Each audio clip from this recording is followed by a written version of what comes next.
हमारे घर वालों ने हमें निकाल दिया है। क्यों?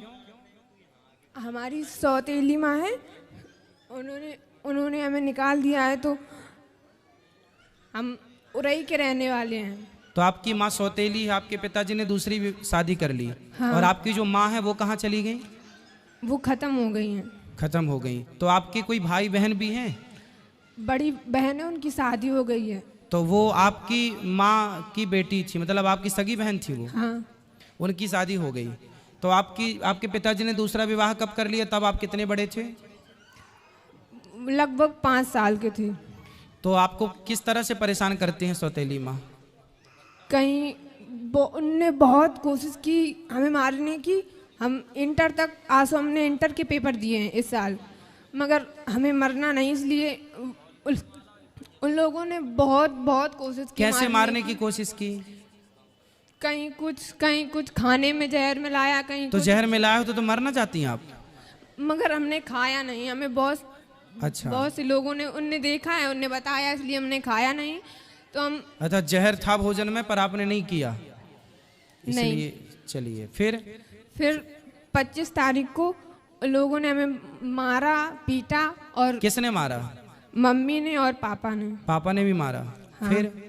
फिर उन लोगों ने हमें घर से बाहर निकाल दिया। क्या बोल दिया? बोल रहे थे कि अब हम आपको घर में नहीं रखेंगे, चाहे जहाँ जाओ। फिर आप कहाँ गए? फिर हम उरई आए। उरई में कौन था? उरई से कानपुर से हमें आंटी मिली थी। कौन मिली? आपके परिवार में कोई रिश्तेदार में और कोई नहीं है? तो आप वहाँ क्यों नहीं चले गए?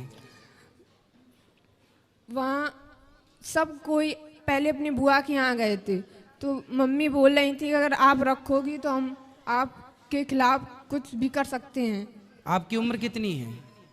लगभग 18 साल। तो बेटा आप अकेले घर से आ गए? हाँ। तो बेटा आप अकेले नहीं आना चाहिए, चलो, लेकिन आपके साथ तो गलत हुआ। आपके माँ बाप ने आपको मारा, सौतेली माँ ने अत्याचार किया, वो सब अपनी जगह अलग विषय है। पर आप आए हो, आपको कोई रास्ते में पकड़ लेता, कुछ आपके साथ गलत होता फिर, इसलिए आपको सावधान भी रहना चाहिए। वैसे आपने जब आप आए तो आपको रास्ते में कोई दिक्कत तो नहीं हुई? नहीं। पर बेटा फिर भी आपको सेफ रहना चाहिए। जो आपके विशेष जिन पे आपको विश्वास हो, जो आपके परिवार, मौसी नहीं है आपकी? सगी मौसी नहीं। सगे मामा नहीं। नानी नाना? नानी नाना है। तो नानी नाना के पास जाते ना बेटा, नानी नाना को बताते सारी समस्या, आप नानी नाना के पास रहते। पढ़ाई लिखाई की है आपने? हाँ। तो नानी नाना के पास रह के थोड़ा पढ़ लेते। कहाँ आपकी नानी को ले आते साथ में? आपको इस तरह से भाग के आना बेटा, आना था तो नानी के पास जाना था, नानी को लेके आना था। अकेले देखो जमाना बहुत अच्छा नहीं है, आप अच्छे आ गए यहाँ, ठीक है, लेकिन जमाना इतना भी अच्छा नहीं है ना बेटा, अकेले चलने लायक नहीं है। कोई जान जाए कि आप अकेली हो तो आपका पता नहीं किस तरह से लोग, आप किसी के कहने पे कहीं मत चले जाना, ठीक है? और आप नानी को अपना नंबर दे दो, मोबाइल नंबर नानी का, हम नानी को अभी सूचना करवाते हैं। और तब तक आप यहीं गौरी गोपाल में भोजन करना, और यहीं जो पांडाल में सब लोग सो रहे हैं वहीं आराम से रहना। कल नानी को फ़ोन अभी लगवा देना तो नानी कल आ जाएंगी, और नानी के पास रहना। आप मत जाना अपने उन माँ बाप के पास जो आपको प्रताड़ित कर रहे हैं, लेकिन नानी अच्छी है आपकी? नानी ज़्यादा वो नहीं है, बूढ़ी है, उनके पास फ़ोन नहीं है कुछ। और नाना नहीं है, वो खत्म। तो घर में अकेली नानी रहती है? हाँ। फिर उनको कौन खिलाता पिलाता बनाता होता हो? कौन बनाता खिलाता होगा? इतने बस खाना आना बना के खा लेती, मैं अकेली रहती। नहीं, जब और बूढ़ी हो जाएंगी तो उनको कौन करेगा सब काम? उनका कौन सहारा है उनका? पता नहीं। आप उनका सहारा बन जाओ, आप उनका सहारा भी बन जाओगी, आप वहाँ रहना भी, और फिर आप पढ़ लिख भी वहाँ लेना। फिर आपकी नानी जहाँ चाहे आपका समय से भी वो देख लेंगी कि मेरी बेटी का मेरे को विवाह करना है, वो तुरंत एक अच्छा सा लड़का देख के आपका विवाह करवा देंगी। वो मरने के पहले आपका परिवार सेटल कर देंगी। बूढ़ी तो है ही, अनुभव तो है ही उनको, तजुर्बा जीवन का। आपकी नानी से बेहतर आपका भला अभी वर्तमान में कोई नहीं चाहता होगा, क्यों जी? बात सही है? आपकी नानी से बेहतर, आपकी नानी जितना भला आपका चाहती है और आपकी नानी जितना भला आपका कर सकती है, उतना भला आपका कोई नहीं कर सकता। हर व्यक्ति आपसे कोई ना कोई स्वार्थ से जुड़ेगा, पर आपकी नानी आपसे बिना स्वार्थ की जुड़ी है, और उससे उस बूढ़ी माँ को तुम्हारा सहारा मिल जाएगा और तुम्हें उसका सहारा मिल जाएगा। जी गुरुजी। तो बात समझ में आई? हाँ। तो क्या करना है बताओ? नानी के पास जाना है। हाँ, नानी कहाँ है आपकी? पुकराया गांव है। कहाँ पर है? कानपुर देहात पुकराया। कानपुर के पास। अच्छा, हम आपको कानपुर की बस में बिठा देंगे तो आप कानपुर से फिर अपने नानी घर चली जाओगी? नहीं, कानपुर देहात पुकराया गांव है। अच्छा, तो आप चली जाओगी ना कानपुर से फिर वहाँ? हाँ, आपको सब पता है ना? हमें कानपुर में एक आंटी मिली थी, यही हमको यहाँ अच्छा, ले तो आए। फिर आंटी से बात, आंटी नहीं चाची से बात कराओ। राधे राधे गुरु। कहाँ से हो मैया, कहाँ से हो? हम यही कानपुर में रहते हैं। अब आपको हम एक जिम्मेदारी दे रहे हैं।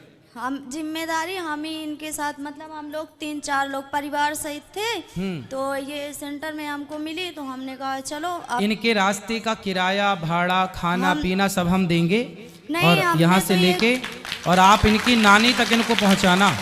नहीं, हम इनसे बोल रहे थे कि अगर आपके यहाँ कोई खास लोग हों तो बताइए, हम तुमको घर तक उनके छोड़ के आएंगे आप, लेकिन ये तो बताइए, हम पति पत्नी रहते हैं किराए के मकान से। सुनो, अगर आप ठीक है, आपने रास्ते में इनकी हेल्प कर दी, मिल गई, ये बहुत अच्छा। अभी आप ना रात को इनको यहाँ गौरी गोपाल में भोजन कराना। आपने रूम लिया है? कहाँ रुके हो रात, नाइट कहाँ है आप? नहीं, अभी तो जा रहे थे, आज वहाँ से घर जा रहे थे कानपुर। तो आज रात को ही निकलोगे? हाँ, काय से? ट्रेन से निकलेंगे गुरुजी। तो फिर आप लोग ना रास्ते में इसको साथ में ले जाना। हम नहीं, हम शुरू से वहाँ से लेके आए हैं, पूरा साथ अभी तक दिया है, और वह सोच रहे हैं कि चलो हमारे साथ चलना, अगर तुम्हारा कोई खास हो नानी तो हमको- नानी हाँ, इनको इनकी नानी के घर तक पहुंचाना। हम इनके नानी के घर के अंदर छोड़ के आएंगे, हम ये जिम्मेदारी इतनी ले रहे हैं हाँ, इनकी। और सुनो पाठक जी, ये चाची का मोबाइल नंबर ले लो।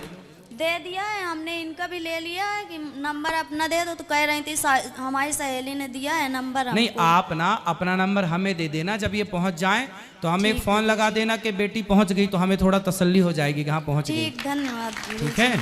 रात। सुनो बेटा, एक बार बात कराओ, हाँ तुम्हें कुछ पढ़ना लिखना है? हाँ, क्या पढ़ना है? अभी इंटर के पेपर दिए हैं, अब आगे BA BSc कुछ भी कर सकते हैं। तो फिर आप पढ़ना, और आप पढ़ाई में जो खर्चा आएगा ये आपका भाई उठाएगा। ठीक है? अपनी नानी के पास रहना पर, हाँ और अपनी नानी को मत छोड़ना, बूढ़ी माँ है ना, सेवा करना, उसका बहुत आशीर्वाद मिलेगा आपको। और पढ़ाई भी करना, और नानी से प्यार भी करना, नानी की सेवा भी करना, और फिर नानी के कहने पर कोई बढ़िया लड़का हो, नानी की आज्ञा पर, तो शादी भी कर लेना। ठीक जी है? गुरुजी। और पढ़ाई लिखाई में कोई दिक्कत आए तो मैं आपका कौन हूँ आज से? भाई। हाँ, आपका भाई हूँ मैं। कोई भी दिक्कत आए तो अपने भाई से बोल दिया करो। पाठक जी का नंबर ले लो, कभी हमसे बात करनी हो तो आप बात कर लिया करो। ठीक है? कोई भी दिक्कत हो आप बताया करो। ठीक है?